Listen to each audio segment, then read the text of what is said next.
तो आज हम लोग क्लास 10th के एनसीईआरटी का चैप्टर नंबर 6 शुरू करने जा रहे हैं। क्योंकि 1 से 5 तक के पूरे पोर्शन में जो था वो पूरी केमिस्ट्री की पोर्शन थी और छठा चैप्टर जो है आपका पूरा का पूरा बायोलॉजी का पोर्शन है। आपको बता दें कि ये चैप्टर आपके एग्जाम और व्यू से काफ़ी इंपॉर्टेंट चैप्टर है, क्योंकि ये एक ऐसा चैप्टर है जो कि आपको, अगर आप फ्यूचर में बायोलॉजी पढ़ेंगे तो आपको हर जगह इस चैप्टर का उपयोग है, क्योंकि काफ़ी शॉर्टकट कर दिया गया है। यही चीज़ है, जब आप पहले जो आपका एनसीईआरटी पैटर्न से पहले यूपी बोर्ड की जो किताबें थी उसमें काफ़ी ब्रॉड चैप्टर दिया गया था, इसको 5-6 चैप्टरों में करके दिया गया था। लेकिन जब से एनसीईआरटी पैटर्न आया तब से सारे चैप्टर को मिलाकर एक में कर दिया गया है। ठीक है, क्योंकि ये जैव प्रक्रिया में आपको चैप्टर में लगभग आपको शरीर में होने वाले, वो प्लांट की बॉडी में हो या ह्यूमन की बॉडी में हो, रिप्रोडक्शन को छोड़ दिया जाए, यानी प्रजनन तंत्र को छोड़ दिया जाए, तो बाकी सारे सिस्टम को इसमें पढ़ाया जाता है। ठीक है, तो इसमें आपको टिश्यू से लेकर, मतलब सेल लेवल से लेकर ऑर्गेन्स लेवल तक, ऑर्गेन के फंक्शन क्या होते हैं, ये सारे सिस्टम को कंप्रेस करके इस चैप्टर को बनाया जाता है। नाम ही है इसका लाइफ प्रोसेस। लाइफ प्रोसेस में बिगिनिंग ऑफ लाइफ से लेकर और टिल एंड ऑफ लाइफ तक चलता है। ठीक है, इसमें आपको एक चैप्टर जो है आपका प्रजनन, जो रिप्रोडक्टिव सिस्टम, उसको नया चैप्टर में डाल दिया गया है। ठीक है, बाकी सारे चैप्टर को इसी में पूरा कंबाइन किया गया है। ठीक है, तो हम लोग आज इस चैप्टर को पढ़ेंगे। पहले सबसे बड़ी चीज होती है कि जैव प्रक्रिया होता क्या है। ठीक है, जैव प्रक्रिया का मतलब क्या है? जैव मतलब क्या होता है? जीव, और प्रक्रिया मतलब होता है कार्य। मतलब कि जीवों के अंदर जो क्रियाकलाप होती है, जो क्रियाकलाप होती है, जो वर्किंग प्रोसेस होती है, वो कोई भी काम क्यों ना हो, आप घर पे बैठे रहते हो तब भी आपका कोई ना कोई काम करते हो, चलना काम हुआ, हम सांस लेते हैं, घर में बैठे रहते हैं तो कौन सा काम? सांस लेना, सांस छोड़ना, ये भी क्या एक काम है। हमारे शरीर के अंदर जो सिस्टम है वो चलते रहते हैं, जैसे हार्ट चलता रहता है। हार्ट का चलना मतलब ये नहीं होता है कि हार्ट यहाँ से चलकर कहीं बाहर घूमने फिरने चला गया, ऐसा नहीं होता है। ठीक है, चलने का मतलब ये होता है कि ये अपने काम को करना। ठीक है, अब चलने का मतलब ये नहीं कि सर हमारा ब्लड चलता है तो क्यों ना थोड़ा घूम फिर कर टहल कर मार्केट से घूम के चले आता है, तो ऐसा नहीं होता है। ठीक है, तो ये पूरे सिस्टमेटिक तरीके से हमारा बॉडी जो होता है वो काम करता है। ठीक है, देखो, जैसे आप लोग क्लास 9 में पढ़े थे कि बॉडी का जो भी जीव जंतु होते हैं, जो भी पार्टिकल्स एनिमल्स होते हैं, इन सारे के फॉर्मेशन जो होते हैं वो कहाँ से होते हैं? सेल लेवल से होते हैं। ठीक है, तो सबसे जो लाइफ का सबसे छोटा यूनिट जो होता है उसे हम लोग कहते हैं कोशिका, सेल। ठीक है, तो दो बेसिक कहा जाता है ना कि इंग्लिश में डिफिनेशन कहते हैं the basic unit of life is called cell. जीवों की सबसे क्रियात्मक इकाई जो होती है उसे हम लोग कहते हैं सेल। क्या कहते हैं? दूसरा डिफिनेशन कहता है the basic structural and functional unit of the life is called cell. जीवों के क्रियात्मक और संरचनात्मक इकाई को हम लोग कोशिका कहते हैं। ठीक है, तो कहते हैं कि जब कई सारी कोशिकाएं आपस में मिलती हैं, the group of similar cell combine to form a tissue. क्या बनता है? टिश्यू का निर्माण होता है। इसको हम लोग बोलते हैं उत्तक। क्या बोलते हैं? हम लोग उत्तक कहते हैं। तो group of similar cell is called tissue. और जब टिश्यू आपस में मिलता है तो group of tissue, connective tissue, threaded tissue, epithelial tissue, squamous epithelial tissue, तो कई तरह के जो टिश्यू आपस में मिलते हैं तो यहां से बनता है ऑर्गन। क्या बनता है? ऑर्गन, यानी कि अंग का निर्माण होता है। ध्यान रखें, क्या बनता है? ऑर्गन।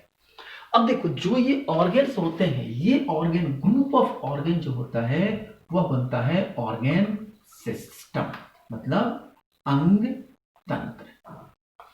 क्या होता है? ग्रुप ऑफ ऑर्गन सिस्टम आपस में मिलता है तो बनता है ऑर्गन, क्या कहते हैं? अंग तंत्र। और जब ये ग्रुप ऑफ ऑर्गन सिस्टम बनते हैं तो एक निर्माण शुरू करते हैं हम लोग बॉडी, हिंदी में बोलते हैं शरीर। आई बात समझ में? तो हमारे बॉडी का जो डेवलपमेंट होता है वो किससे होता है? टिश्यू से होता है। आप क्वेश्चन आती है सर टिश्यू कैसे बनता है, तो जब आप थोड़े बड़े हो जाएंगे तो वहां आपको सिखाया जाता है मॉलिक्यूलर लेवल पर, क्योंकि जितने भी टिश्यू जो बनते हैं ना वो सारे के सारे कहीं ना कहीं, जितने भी हम लोग केमिस्ट्री पढ़ते हैं ना, ऑर्गेनिक, इनऑर्गेनिक, मैंने कार्बनिक, अकार्बनिक पदार्थ, इन किसी के कंबाइन से जो होता है वो टिश्यू का निर्माण होता है।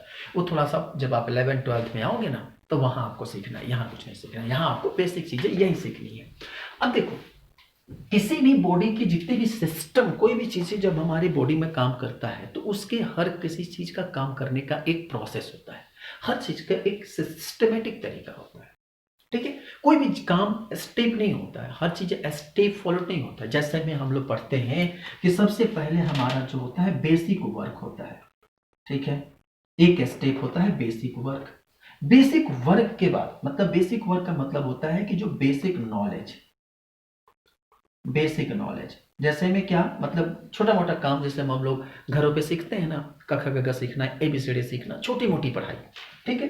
बेसिक नॉलेज के बाद का जो स्टेप होता है वो होता है स्टडी स्टेप, ठीक है, जिससे हम लोग पूरी गहन अध्ययन करते हैं। ये जो एज होता है ना, ये करीब करीब जो होता है वो 0 से लेकर और करीब करीब 10 ईयर तक का होता है, ठीक है, आज के समय में। उसके बाद 10 ईयर के बाद हम लोग क्या करते हैं, खासकर 10 ईयर क्या 14 ईयर मानते हैं, क्योंकि इसमें तक हम लोग 10th तक की पढ़ाई करते हैं, ठीक है। 14 साल की उम्र तक बच्चों को जो होता है वो 10th के एग्जाम देने के अलग हो जाता है। 14 के बाद जो उम्र होती है ना, 14 से लेकर जो 25 साल की एज होती है, 24 या 25 साल की age, this age is called study age, this is the golden age of the life. इस स्थिति में लड़कियां सिर्फ पढ़ना पसंद करते हैं। पर आपको अच्छे तरीके से पता है ना कि अच्छा काम किसी को पसंद नहीं होता है। जैसे हम एग्जाम्पल देते हैं, आपको पता है काढ़ा, आज के डेट में कोविड के दौरान में काढ़ा पीना किसी को पसंद नहीं होता, पर पता है काढ़ा कितना बेनिफिशियल होता है, शरीर के लिए कितना फायदेमंद होता है। नीम का पत्ता को देखो, शरीर के लिए सबसे फायदेमंद चीज होता है, पर किसी को खाना पसंद नहीं है। आप करेले की सब्जी देख लो, करेले की सब्जी सब्जियों में सबसे सुनहरा सब्जी कहा जाता है, क्योंकि सब ब्लड प्यूरिफिकेशन का काम करता है, पर कोई खाना पसंद नहीं करता है।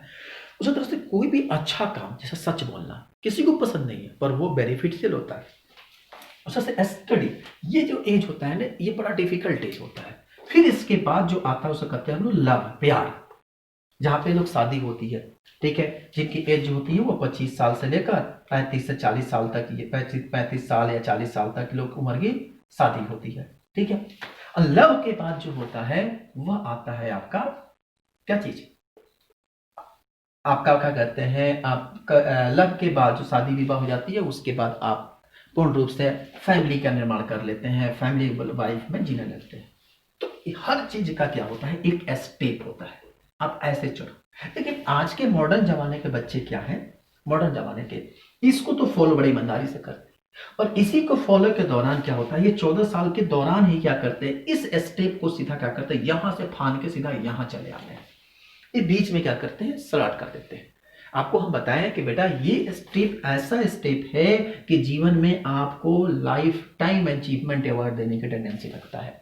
ये तो होगा ही होगा, पढ़ोगे तो भी शादी होगी, नहीं पढ़ोगे तो भी शादी होगी। पढ़ लोगे तो अच्छे लड़के या लड़की से शादी होगी। अच्छे का मतलब ये नहीं कि खूबसूरत, खूबसूरत तो हर स्थिति में होती हैं, ठीक है। पढ़े लिखे होंगे, संपन्न परिवार से होगा। नहीं पढ़े लिखे रहोगे तो किसी के भी यहाँ हाथ तुमको धरा के भेज दिया जाएगा, हो गया प्यार, ठीक है। तो इसलिए मोस्ट इंपॉर्टेंट है study, then after love, then after family, ठीक है। तो इसीलिए फैमिली का मतलब ये नहीं, फैमिली मतलब अपना परिवार, जब शादी होगा मैरिज होगा, लव और क्या होता है, ये मैरिज है। जब शादी होगा तो अपने परिवार होंगे, फिर आप सारे पारिवारिक देख रेख में आ जाएंगे। तो इसीलिए हम आपसे क्या होता है कि हर चीज का एक स्टेप होता है। इसीलिए सेल से टिश्यू, टिश्यू ऑर्गन, ऑर्गन से ऑर्गन, सिस्टम बॉडी। कभी टिश्यू सेल डायरेक्ट बॉडी का फॉर्मेशन नहीं कर सकता है। समझ में आ रहा है कि नहीं, क्यों नर्सरी, LKG, UKG, क्लास 1, 2, 3, 4, क्यों स्टेप बाय स्टेप। आप क्लास 1 का बच्चे को क्लास 5 का बुक दे दो, पढ़ पाएगा, उसमें भी हिंदी इंग्लिश होता है, पर उसके लेवल जो होते हैं वो अलग होते हैं। उसी तरह से हर चीज हमारी बॉडी के जितने भी ऑर्गन हैं, हर किसी का अपना सिस्टमेटिक तरीका होता है उसे कंप्लीट करने का, ठीक है। हर चीज का अपना तरीका है, अपना बेसिक कंसेप्ट है तैयार करने का। अब देखो कहते हैं कि अगर जो भी ऑर्गन हमारे पास है, जो भी सिस्टम है, सिस्टमेटिक तरीके से हमारी बॉडी काम करती है। अब देखो जो ऑर्गन सिस्टम होते हैं वो कैसे काम करते हैं। सबसे पहला जो काम होता है वो शरीर के बाहरी लेयर के बारे में, स्किन के बारे में पढ़ना है। क्योंकि देखो यूपी बोर्ड में पहले स्किन के बारे में पढ़ना था, ठीक है। यूपी बोर्ड में पहले स्किन के बारे में पढ़ने के लिए कहा जाता था, पर अब यूपी बोर्ड से, चूंकि अब यूपी बोर्ड से हटाकर CBSE बोर्ड कर दिया गया है, मतलब NCERT कर दिया गया है, तो NCERT में स्किन के बारे में नहीं पढ़ना है, ठीक है। तो शरीर के सबसे बाहरी स्टडी हम लोग करते हैं, वो होता है आपका क्या चीज, क्या बोलते हैं इसको, इंटेगुमेंट्री सिस्टम। इंटेगुमेंट्री सिस्टम होता है, उसको हम लोग बोलते हैं खास करके एपिडर्मल सिस्टम होता है जिसको त्वचीय तंत्र कहा जाता है, ठीक है। तो इंटेगुमेंट्री सिस्टम या एपिडर्मल सिस्टम, ठीक है, या इसी को इंटेगुमेंट्री सिस्टम जहां पर हम लोग पढ़ते हैं क्या कहते हैं, स्किन के बारे में, त्वचा के बारे में पढ़ते हैं, ठीक है। उसके बाद जो हम लोग पढ़ते हैं वो होता है आपका डाइजेस्टिव सिस्टम। देखो यहां से आपके बुक में दिया गया है डाइजेस्टिव सिस्टम, हिंदी में बोलते हैं इसको हम लोग क्या बोलते हैं, डाइजेस्टिव सिस्टम हिंदी में बोलते हैं इसको हम लोग पाचन तंत्र, क्या बोलते हैं, पाचन तंत्र, ठीक है। डाइजेशन हुआ, डाइजेशन के बाद जो होता है वो अगला टर्म आता है रेस्पायरेटरी सिस्टम, हिंदी में बोलते हैं श्वसन तंत्र। तीसरा जो होता है उसे बोलते हैं हम लोग सर्कुलेटरी सिस्टम, हिंदी में बोलते हैं परिसंचरण तंत्र। पांचवा जो होता है उसे हम लोग बोलते हैं हम लोग एक्सक्रेटरी सिस्टम, हिंदी में बोलते हैं हम लोग उत्सर्जन तंत्र। और 1 2 3 4 5 छठा जो होता है उसे हम लोग बोलते हैं, क्या बोलते हैं उसको हम लोग, नर्वस सिस्टम, हिंदी में बोलते हैं उसे हम लोग तंत्रिका तंत्र। और लास्ट जो होता है उसे हम लोग कहते हैं रिप्रोडक्टिव सिस्टम, हिंदी में बोलते हैं उसको हम लोग प्रजनन तंत्र, ठीक है। अब वो अलग चीज होता है, एंडोक्राइन सिस्टम अलग सिस्टम होता है जिसमें हम लोग क्या कहते हैं आपका सर्कुलेट माने कि जो हार्मोनल सिक्रेशन होता है एक्सोक्राइन इंडोक्राइन, वो अलग सिस्टम है। अभी थोड़ा सा जब इसी सिस्टम को पार्टिसिपेट करेंगे तो क्लासिफाई करेंगे तो अलग अलग होगा, ठीक है। तो खास करके आपके सिस्टम में जो 7 सिस्टम है, ठीक है, ये 7 सिस्टम हमारे आपके सिलेबस में है। 7 में से पहले सिस्टम के बारे में आपके सिलेबस में नहीं दिया हुआ है, ठीक है। हमें सिर्फ और सिर्फ इस 6 सिस्टम के बारे में पढ़ना है। 6 सिस्टम को दोनों सिस्टम में पढ़ना है, ध्यान रखेंगे, प्लांट्स में भी और एनिमल्स में भी, ठीक है। प्लांट्स में भी सीखना और इसका एनिमल में भी सीखना है, ठीक है। तो हम आपको जैसे जैसे सिस्टम हम पढ़ाएंगे, पढ़ाने का हमारा तरीका क्या होगा, हम एक सिस्टम को जब पढ़ाएंगे, डाइजेस्टिव सिस्टम पढ़ाएंगे, तो डाइजेस्टिव सिस्टम में प्लांट का भी और एनिमल का भी, पहले प्लांट पढ़ाएंगे फिर एनिमल पढ़ाएंगे। उस तरह से श्वसन तंत्र में भी प्लांट और एनिमल, फिर उसके बाद परिसंचरण तंत्र में प्लांट और एनिमल, फिर उत्सर्जन में, फिर नर्वस सिस्टम में, और फिर क्या आपका रिप्रोडक्टिव सिस्टम में, ठीक है। क्योंकि प्लांट सेल में जो होते हैं नर्व सेल नहीं पाए जाते हैं, उनका ब्रेन नहीं होता है। ये नहीं होता है प्लांट से कहोगे प्लांट थोड़ा चलो उधर घूम फिर के आते हैं ना, आओ हम तुम दोस्त बन जाते हैं, प्लांट में ऐसा नहीं होता है। तो प्लांट में नर्वस सिस्टम जो होते हैं वह नहीं पाए जाते हैं, इनको प्लांट सिस्टम में नहीं पढ़ना है। बाकी सारे रिप्रोडक्शन, एक्सक्रिएशन, सर्कुलेशन, रेस्पिरेशन और डाइजेशन, ये चारों 5 सिस्टम जो है प्लांट्स में भी पढ़ने हैं, ठीक है। तो हम क्या करेंगे, एक एक करके सारे सिस्टम के बारे में पढ़ना शुरू करेंगे, ठीक है। चलो अब इसके बाद हम लोग एक एक करके पढ़ना शुरू करते हैं। अब देखो, किसी भी सिस्टम को कंप्लीट जब हम लोग करते हैं ना, कोई भी जब सिस्टम काम करता है, जब उसे हम लोग चलाते हैं, तो उसमें सबसे पहला कुछ टर्म सीखते हैं। जैसे में अगर फूड पार्टिकल को हम बॉडी की इनसाइड लेते हैं तो हम लोग कहते हैं इजेशन, ध्यान रखना, ई या इसको हम लोग कहते हैं इंजेशन। इसको हम लोग जनरली हम लोग इजेशन पढ़ते हैं, ठीक है, इसको हम लोग याद रखते हैं इजेशन। तो इंजेशन का मतलब क्या होता है, फूड पार्टिकल्स को लेना, ग्रहण करना, फूड पार्टिकल्स को ग्रहण करना मतलब इनसाइड लेना, इन है इनसाइड लेना, इजेशन कहलाता है। चलिए हम लोग इन याद करने के लिए बोलते हैं, पर होता है इजेशन, आएगा समझ में। इजेशन के बाद टर्म आता है डाइजेशन, मतलब फूड पार्टिकल्स का ब्रेकडाउन होना, डाइजेस्ट होना, ठीक है। उसके बाद होता है सर्कुलेशन, ठीक है। जो फूड पार्टिकल ब्लड का सर्कुलेशन होता है, अभी हम सारा चीज के बाद सिखाएंगे। उसके होता है एसाइमिलेशन। एसाइमिलेशन एसाइमिलेशन का मतलब क्या होता है कि जो फूड पार्टिकल्स मिल गया उसमें से जो फैट पार्टिकल्स है, प्रोटीन है, इन सभी किसी को क्या करना, सेपरेट करना, ये होता है एसाइमिलेशन। ठीक है। और एसाइमिलेट होकर जब फूड पार्टिकल्स जिसमें से निकलेगा क्या, फैट निकला, कार्बोहाइड्रेट निकला, प्रोटीन निकला, ये सब चीज को सेपरेट करना, एसाइमिलेट करना, फिर ये ब्लड में मिलकर टारगेट ऑर्गन तक जाना, मतलब लीवर तक, किडनी तक, डिफरेंट डिफरेंट ऑर्गन तक जाना, ये होता है सर्कुलेशन। ठीक है। और उसके बाद लास्ट में होता है एक्सक्रिएशन। क्या होता है, एक्सक्रिएशन। एक्सक्रिएशन का मतलब होता है बॉडी से बाहर निकाल देना। इसी को आगे चलकर हम लोग कहते हैं इजेशन।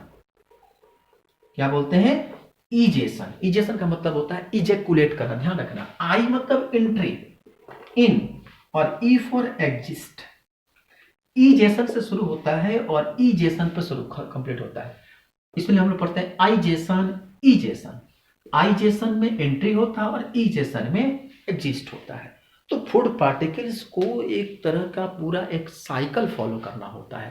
पहला चीज क्या होता है, फूड पार्टिकल्स बकल कैविटी में आता है, बकल कैविटी में आकर फूड पार्टिकल्स का ब्रेक डाउन होता है, स्टोमक में जाता है, स्टोमक में कुछ देर तक फूड पार्टिकल्स रहता है, वहां भी उसकी टूटना फूटना का काम होता है। फिर इंटेस्टाइन में जाता है, इंटेस्टाइन में जाने के बाद वहां भी कुछ टूटने फूटने का काम होता है। फिर वहां से पहले छोटे वाले इंटेस्टाइन में गया, इंटेस्टाइन छोटे वाले इंटेस्टाइन में पूरा फूड पार्टिकल्स पच गया, पचने के बाद बड़े वाले इंटेस्टाइन में जाता है, वहां से कुछ पानी का शोषण होता है। फिर उसके बाद जो फूड पार्टिकल्स का ब्रेक डाउन नहीं होता है, जो हमारे शरीर में पाचन नहीं होता है, वह क्या करता है, बॉडी से बाहर निकल जाता है। पानी में भी क्या होता है, जो हम लोग पानी पीते हैं उसमें से भी जो पानी का सर्कुलेशन हमारे बॉडी में यूज नहीं होता है, जो गंदे पदार्थ होते हैं, वह यूरिन, जैसा पेशाब बोलते हैं, यूरिन से माध्यम से बॉडी से बाहर निकल जाता है। ठीक है।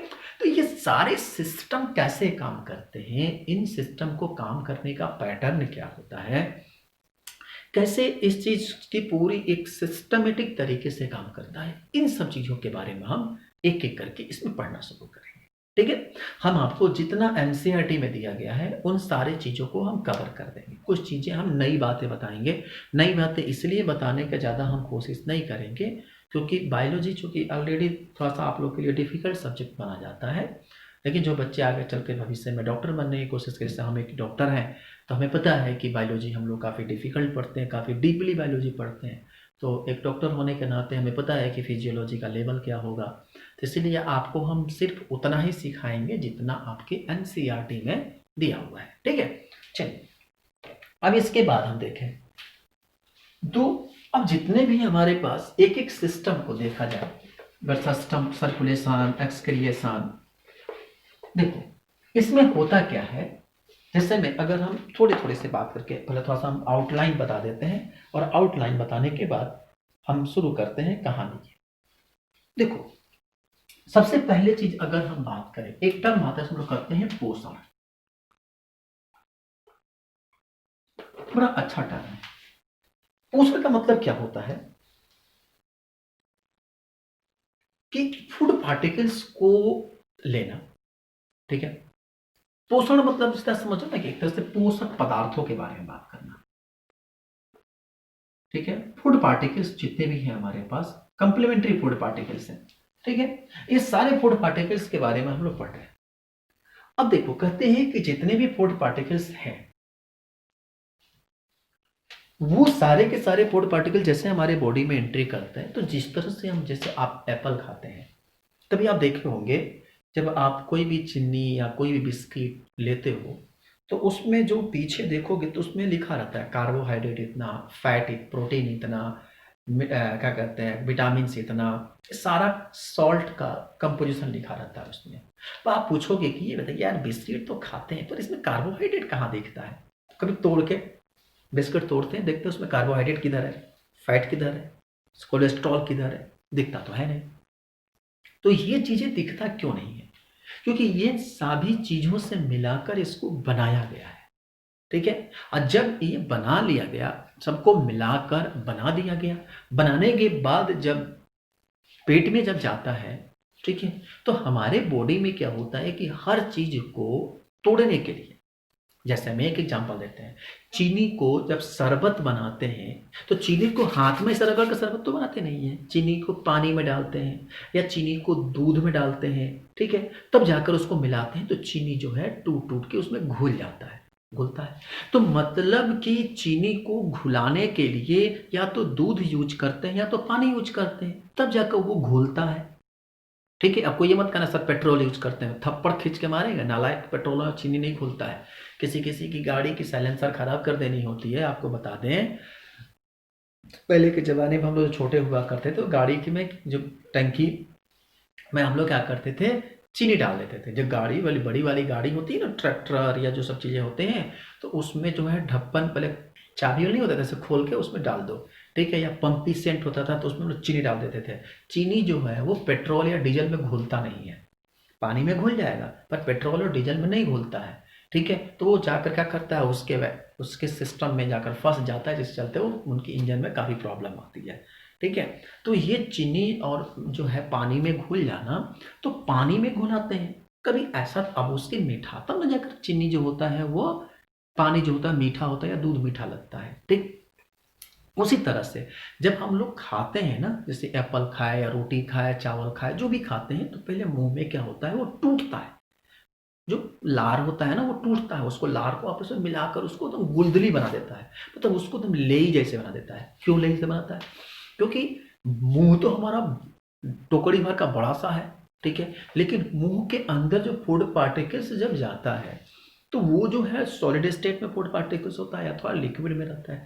अब मुंह से क्या होता है, बहुत सारे लिक्विड निकलते हैं, पानी निकलता है, आगे हम बताएंगे वो लिक्विड क्या होता है, उसका काम क्या होता है, ठीक है। तो वो जो मुंह से पानी निकलते हैं वो फूड पार्टिकल्स में आपस में क्या करते हैं, मिक्सअप कर लेते हैं, मिक्सअप करके उसको लेई जैसा बनाते हैं, क्या करते हैं, लेई जैसे बना देते हैं। लेई जैसे बनाने से क्या बेनिफिट होता है कि जब हमारे फूड पार्टिकल जो अंदर देखते हो, ये बड़ा बड़ा सा सीना है लेकिन ऐसा नहीं है, अंदर देखोगे ना तो इतना सा मोटा सा एक पाइप जैसी ट्यूब होती है, ठीक है, पाइप जैसा है, मतलब ट्यूब जैसी स्ट्रक्चर होती है, उस ट्यूब में क्या होता है, उस फूड पार्टिकल्स को और पानी को जाना होता है, ठीक है। अब कहोगे ना सर इतना बड़ा सीना है, बेटा इतना बड़ा सीना तो भले है पर ये पूरा डब्बा है, लेकिन उसके एक छोटे से रास्ते हैं, ठीक है, उस रास्ते से ही फूड पार्टिकल्स को जाना होता है। अब ऐसा रास्ता नहीं हुआ कि एक एप्पल मुंह में डाले अब किए अंदर घुस गया, ऐसा नहीं होता है, ठीक है।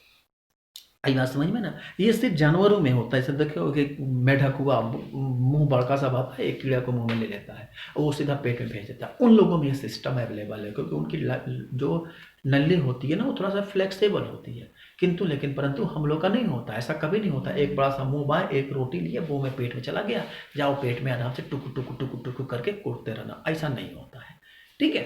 तो वो क्या होता है, जो फूड पार्टिकल्स बकल कैविटी में आता है तो वो लुद्दक बनाता है, मतलब उससे गुदली टाइप का बनाता है, ताकि क्या होगा, वो आराम से नली में पेट में जाए। देखो पहली चीज, आप कभी देखे होंगे जल्दी जल्दी खाते हो जब चावल जा खासकर, तो जाके गले में फंस जाता है, तब उठा के पानी पीते हो। क्यों फंस जाता है, क्योंकि उस गले में जो है काफी बड़ा जगह नहीं है, छोटा जगह है, ठीक है, इसलिए हम लोग पानी की प्रेशर देकर उसको अंदर भेजते हैं, ठीक है, पहली चीज। दूसरी चीज, तो ये जो फूड पार्टिकल्स पेट में जाता है या बकल कैविटी में जो हम तोड़ देते हैं, तो कहते हैं, सोचते होगे ना यार, कभी सोचे हो इस चीज का, यार खाते तो हम लोग एप्पल है, अगर जब हम लोग जाते हैं बाथरूम में निकालने के लिए तो एप्पल तो निकलता नहीं है, वो तो पूरा एकदम जो भी खाते हैं, वो चावल खाए, दाल खाए, रोटी खाए, अचार खाए, बिरयानी खाए, या क्या कहते हैं वो बिरयानी में, चिकन बिरयानी, कौवा बिरयानी नहीं, बिरयानी खाए, अंडा बिरयानी खाए, जो भी खाए, पनीर खाए, लेकिन अगले दिन जब हम जाते हैं बाथरूम में, जब सुबह में आप फिकल मटेरियल तैयार करने के देखते हो सब एक ही जैसा निकलता है। बस गजब हाल है, खाए तो अलग अलग थे, रोटी का कलर अलग था, चावल का कलर अलग था, दाल का कलर अलग था, पर जब निकालने जाते हैं तो निकलता एक जैसा है। अजीब सी बात है। पीते हैं कोल्ड ड्रिंक ब्लैक कलर का, एक वाइट लाइट पानी कलर का, या आप orange juice P low, lemon juice पियो, क्या कहते हैं आप नारंगी का जूस पियो, या खास करके आप अनार का जूस पियो, पीते हो डिफरेंट डिफरेंट कलर का, पर जब एक्सक्रिएशन की बात आती है तो निकलता है सिर्फ कलरलेस यूरिन। अगर आपकी बॉडी में ब्लड लेवल अच्छा है तो कलरलेस यूरिन निकलता है। यार ये हमारे सिस्टम में करता कैसे है, कभी सोचे हो कैसे ये काम करता है, क्या सिस्टमेटिक तरीका होता होगा, गजब हाल है। मैंने बनाने वाले ने क्या मशीन अंदर बना डाला कि डालो कोई भी कलर निकलता है एक कलर, है कि नहीं? तो ये कलर निकालने का काम कैसे होता है, ये कौन इसको निकालता है? तो इस चीज को करने वाला भी तो कोई होगा, जो करता है तो उसको सपोर्टिव के रूप में भी कोई होगा। देखो इन्हीं सब तथ्यों को, इसी समय गुत्थियों को जो उलझा हुआ है उसको सुलझाने का काम इस लाइफ प्रोसेस में होता है। इन्हीं सारे गुत्थियों को हम समझाएंगे, क्योंकि आज पहला क्लास है इसलिए थोड़ा सा ये आपका इंट्रोडक्शन या लेक्चर में थोड़ा सा जाएगा। हम बहुत ज़्यादा नहीं पढ़ाएंगे, बस जब हम लोग दूसरे क्लास से एंट्री मारेंगे तब आपको बड़े अच्छे तरीके से सीखेंगे हम लोग। ठीक है, हम सब कुछ सिखाएंगे, ऐसा नहीं है। अब जो हम लोग खाते हैं ना, अब जैसे हम लोग कहा कि चीनी को पानी में घुलाने के लिए पानी की जरूरत पड़ेगा तब जाके चीनी घुलेगा। उसी तरह से हमारे बॉडी में जो फूड पार्टिकल्स जाता है उसे छोटे छोटे टुकड़ों में तोड़ना, उससे सबको आपस में मिलाना, उसमें से कार्बोहाइड्रेट को अलग करना, फैट को अलग करना, प्रोटीन को अलग करना, सारी चीज़ों को अलग अलग करने का काम भी पानी जैसा ही एक पदार्थ होता है, जिसको आगे चलकर हम लोग एंजाइम के नाम से जानते हैं। क्या बोलते हैं हम लोग? एंजाइम कहते हैं। अब ये जो एंजाइम होता है ना, एंजाइम होता क्या है कि ये हमारी बॉडी के अंदर जितने भी फूड पार्टिकल्स होते हैं सब किसी को विघटित करने का काम करता है, तोड़ता है। ठीक है, और सबको तोड़ तोड़ के अलग अलग भाग में डिवाइड करता है। ये अगर एंजाइम ना रहे तो हमारे फूड पार्टिकल्स का हमारे बॉडी में जो हम लोग खाते हैं डाइजेशन नहीं होगा। कभी कभी लोग मटर खा लेते हैं ज्यादा, मटर देखते हो ना, मटर जब खा लेते हैं ज्यादा और जब बहुत खैंची भाग का मटर खा लेते हैं, ठीक है, खास करके वो वाला मटर जो नहीं होता है, जो छोला बनाने वाला, चना, काबुली चना नहीं, व्हाइट वाला मटर खा लेते हैं, खास करके जब उसको भूज फ्राई करके दाना भूज के खा लेते हैं, अगले दिन देखते हैं कि बाथरूम में डायरेक्ट हो जाते हैं। डायरेक्ट होते तो देखोगे जब बाथरूम उनकी होती है ना, लैट्रिन जब करने जाते हैं तो उनकी मटर की छिलके उनसे बॉडी से बाहर निकलती है। क्यों निकलती है? क्योंकि उनका जो मटर था वो एंजाइम उस पर अच्छा से काम नहीं किया। जब काम नहीं किया तो पूरा पाचन नहीं हुआ। एक एग्जांपल देते हैं, और बहुत अच्छा एग्जांपल है। आपको बताएं, हमारा बॉडी जो है ना सॉलिड पार्टिकल को कभी डाइजेस्ट नहीं करता है। जब तक वो फूड पार्टिकल्स, आपको बताया, अगर दांत उसको नहीं तोड़ेगा ना तो हमारा पेट जो, पेट के अंदर कटिंग मशीन नहीं लगी रहती है, वो हमारे बॉडी के अंदर कटने वाला कुछ नहीं होता है। एग्जाम्पल दें, आज हम हमारी वीडियो देखने के बाद एक काम करना, 4-5 दाना, ठीक है, चना, चना समझते हो ना, जो ब्लैक कलर के जो ब्लैक पी होता है चना, उसे क्या करना, ऐसे निगल जाना। ठीक है, ऐसे निगल जाना और निगल जाना, अगले दिन जाना लैट्रिन करने। ठीक है, जब करोगे ना देखोगे कुछ चना जो है जिस तरह से आप खाए थे, अगले दिन जब लैट्रिन करोगे ना तो उसमें से वो चना एकदम फूला हुआ चना बाहर निकलेगा। अभी नहीं करोगे उसको निकाल खाना शुरू कर दिए, ऐसा मत करना। ठीक है, वो चना एकदम बिल्कुल फूला हुआ निकलेगा। क्यों? क्योंकि जो चना हम खाए थे उसे अपने दांतों से तोड़े नहीं थे, काटे नहीं थे। हमारे एंजाइम सिर्फ उसी फूड पार्टिकल्स को ब्रेक डाउन कर सकता है जो हमारा चीज, दांत हमारा उसको काट चुका है, या जो पानी के प्रेशर से गल सकता है। अब बताओ, चना जो है पानी के प्रेशर से गलता नहीं है, पानी के प्रेशर से फूलता है। आई बात समझ में? वो जो चीज है जो पानी के प्रेशर से गलता नहीं है, अगर तुम उससे निगल जाओगे अगले दिन जब देखोगे तो एकदम बिल्कुल उसी तरह से बाहर निकलेगा। जामुन देख लो, जामुन खाना, उसके बीज निकल जाना, ऐसा नहीं होता पेट में जामुन का पेड़ जम जाएगा। जब हम लोग छोटे थे तो हम लोग बोला करते थे, मम्मी निगलना मत उसके बीज को, पेट में क्या होगा, जामुन का बीज जम जाएगा। ऐसा नहीं होता है। ठीक है, आप अनार खाते हो, अमरूद, सबसे अच्छा एग्जाम्पल अमरूद का है। अब अमरूद खा लो, अगले दिन देखोगे जब आप लैट्रिन करने जाओगे तो अमरूद की जो बीज होती है, जो छोटे छोटे बीज होती है, जितना दांत से पीस गया वो तो डाइजेस्ट हो जाएगा, जो नहीं पीसेगा वो डाइजेस्ट नहीं होता है। अगले दिन जब आप बाथरूम करने जाओगे तो वो सीड जो होगी वो बाहर निकलती है। तो इसलिए एंजाइम सिर्फ उसी फूड पार्टिकल्स को डाइजेस्ट करता है जिस फूड पार्टिकल्स पे क्या हो, जो फूड पार्टिकल्स टूटा हुआ अवस्था में हो, ब्रेक डाउन की स्थिति में हो। आई बात समझ में? इसके पास तोड़ने की क्षमता नहीं होता है, इसे सिर्फ मसलने की क्षमता होती है, और उसे मसल कर क्या करता है, अलग अलग फूड पार्टिकल्स को अलग अलग भागों में तोड़ देता है। ठीक है, अब देखो जो भी डाइजेशन की प्रोसेस होती है, अब देखो प्लांट जो भी होते हैं, जितने भी ऑर्गेनिज्म होते हैं, आपको बताएं जितने भी ऑर्गेनिज्म होते हैं, ये सारे ऑर्गेनिज्म जो होते हैं वो दो तरह के होते हैं। ऐसे जनरली 3 तरह के हम लोग खाते हैं, पर सबसे अधिक ऑर्गेनिज्म जो होते हैं वो 2 तरह के हम लोग खाते हैं। ठीक है, देखो जितने भी ऑर्गेनिज्म होते हैं, जितने भी जीव जंतु होते हैं, वह या तो स्वपोषी होंगे, हम लोग कहते हैं ऑटोट्रॉफ। ठीक है, या तो वह परपोषी होंगे, हम लोग कहते हैं हेटेरोट्रॉफ। ठीक है, और कुछ को हम लोग कह देते हैं मृतोपयोगी।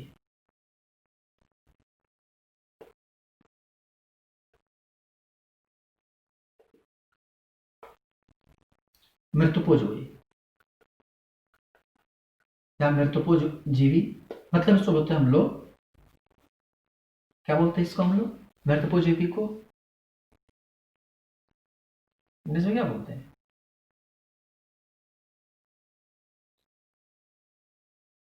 ऑटोट्रॉफ, एटोट्रॉफ, पैरस नहीं, परजीवी बोलते हैं उसको। क्या बोलते हैं इसको? शायद सेप्रोफाइट बोलते हैं क्या, देख लेना एक बार, सेप्रोफाइट्स। ठीक है, और एक जो होता है उसको लोग कहते हैं पैरासाइट। पैरासाइट का मतलब होता है कि जो जिसपे जो बैक्टीरिया या क्या कहते हैं, जो डिफरेंट डिफरेंट फंगल्स या उस पर अटैक होते हैं, उसको लोग कहते हैं पैरासाइट। पर जनरली जो हम लोग पढ़ते हैं 3 ही पढ़ते हैं, एक या तो स्वपोषी, एक होता है परपोषी, एक होता है मृतोपजीवी। अब देखो मृतोपजीवी में क्या होता है कि वैसे ऑर्गेनिज्म तो डेड और डिकेइंग पर डिपेंड करता है, डेड ऑर्गेनिज्म पर डिपेंड करता है। ठीक है, तो उसको हम लोग नहीं पढ़ेंगे, हम लोग को सिर्फ और सिर्फ 2 चीज पढ़नी है। ऑटोट्रॉफ, जो अपना खाना खुद बनाता है, the type of organism which can make food own self. ऐसे जीव जो अपना खाना खुद बनाता है उसे हम कहते हैं स्वपोषी, हिंदी में बोलते हैं ऑटोट्रॉफ। लेकिन जो अपना खाना खुद नहीं बनाता उसे कहते हैं हम लोग परपोषी। पर मतलब दूसरा, अपोषी मतलब पोषण करना, मतलब कि जो दूसरे पर रखकर अपना भोजन अपना जीवन यापन करता है उसे हम लोग कहते हैं परपोषी। जो अपना खाना खुद बनाता है उसे कहते हैं स्वपोषी, जो दूसरे पर डिपेंड करता है उसे कहते हैं हम लोग परपोषी। तो इसे है ऑटोट्रॉफ और दूसरा है हेटेरोट्रॉफ। ठीक है, अब देखो जितने भी ग्रीन प्लांट होते हैं, ध्यान रखना, ग्रीन प्लांट ये सारे के सारे जो होते हैं वह ऑटोट्रॉपिक होते हैं, सारे के सारे स्वपोषी होते हैं जितने भी ग्रीन, क्योंकि उनके अंदर खाना बनाने के लिए क्या होता है, क्लोरोफिल पाया जाता है। अभी हम बताएंगे क्लोरोफिल की कहानी क्या होती है। अब आप कहो कि सर हम भी तो अपना खाना बनाते हैं, मम्मी हमारे लिए खाना बनाती है, हम भी कभी कभी चाय बना लेते हैं, हमको भी चाय बनाने आता है, हमको मैगी बनाने आता है, तो क्या हम ऑटोट्रॉफ नहीं हुए? नहीं, आप ऑटोट्रॉफ नहीं हुए। क्यों? क्योंकि ऑटोट्रॉफ इसीलिए नहीं हुए क्योंकि जो मैगी आप बनाते हो, जो चाय आप बनाते हो, जो चीनी आप लेकर आते हो, तुम्हारे घर पैदा होता है? नहीं, ये चाय चीनी जो था वो प्लांट से निकल कर आया, प्लांट ने तुमको दिया, तो पहले प्लांट से मिला, मतलब तुम क्या हो गए, परपोषी हो गए। समझ में आया? अब ये जो प्लांट का सिस्टम है कैसे काम करता है, तो कहा कि प्लांट के अंदर जो होता है वो स्वपोषी होने के लिए इसीलिए करता है, वो अपना खाना खुद बनाता है। अब कैसे खाना बनाता है, इसके भी एक बड़े अच्छे तरीके से सिस्टमेटिक तरीके से काम करता है। देखो ये प्लांट जब भी खाना बनाता है तो इसके पीछे खाना बनाने का एक सिस्टम चलता है। जैसे में प्लांट के रूट से जो होता है, अभी हम आपको बताएंगे, रूट से क्या होता है कि मिनरल्स मिलते हैं, न्यूट्रिशन मिलते हैं, इसको अंदर बोलते हैं खनिज लवण। ठीक है, मिनरल्स न्यूट्रिशन मिलता है। अब उसके बाद से क्या होता है कि इसको वहीं से पानी मिलता है। ठीक है, उसके बाद एटमॉस्फेयर से क्या होता है, CO2 मिलता है, कार्बन डाइऑक्साइड मिलता है। ठीक है, अब ये क्या करते हैं, ये सारे लोग जो अपना खाना बनाते हैं, ये सब के सब खाना बनाने का काम होता है सनलाइट के प्रेजेंस में, सूर्य के प्रकाश की उपस्थिति में। अगर सनलाइट नहीं रहेगा तो ये अपना खाना नहीं बनाएंगे। ठीक है, तो इस सनलाइट के प्रेजेंस में अपना खाना बनाते हैं। अब जब ये सनलाइट जो होता है, सनलाइट में जो होता है, अब खास करके जितने भी ग्रीन प्लांट होते हैं, तो ग्रीन प्लांट में जो इसकी लीफ होती है, जो पत्तियां होती है, उसमें होता है क्लोरोफिल। क्या होता है? क्लोरोफिल, जो कि जनरली हम कहते हैं लोग क्लोरोप्लास्ट। क्लोरोप्लास्ट हिंदी में बोलते हैं हरित लवण। ठीक है, लवक। अब ये जो हरित लवक होते हैं, क्लोरोप्लास्ट होते हैं, इन्हीं की प्रेजेंस में प्लांट जो है अपना खाना बनाता है। अब ये खाना बनता कैसे है? क्या क्या इसमें कंपोनेंट्स की आवश्यकता होती है? प्लांट किस तरह से CO2 लेता है, वाटर को लेता है, कैसे फंक्शन काम करता है, इसमें कब एक स्टोमेटा टर्म आता है, वो क्या करता है, प्लांट की ओपनिंग क्लोजिंग, स्टोमेटा का ओपनिंग क्लोजिंग कब होती है, सबसे ज़्यादा खाना कब बनता है। ठीक है, खाना बनता है तो प्लांट के डिफरेंट डिफरेंट पार्ट में पहुंचता कैसे है ना इंटरेस्टेड जानने के लिए? इच्छुक है जानने को? चलो, जानने की इच्छुक है तो दिल थाम के बैठो, हम मिलेंगे अगले क्लास में तो फिर इसके बारे में बताएंगे। ठीक है, अच्छा लगेगा तो अपने दोस्तों से जरूर बताना। और बायोलॉजी है, बहुत आराम से पढ़ाएंगे, और तुम बायोलॉजी केवल पढ़ लोगे ना तो हम कह रहे हैं एग्जाम में एक क्वेश्चन छोड़ के नहीं आओगे, ये मेरी गारंटी है। ठीक है, आज इतना ही, बाकी अगले क्लास में। Thank you so much, bye bye.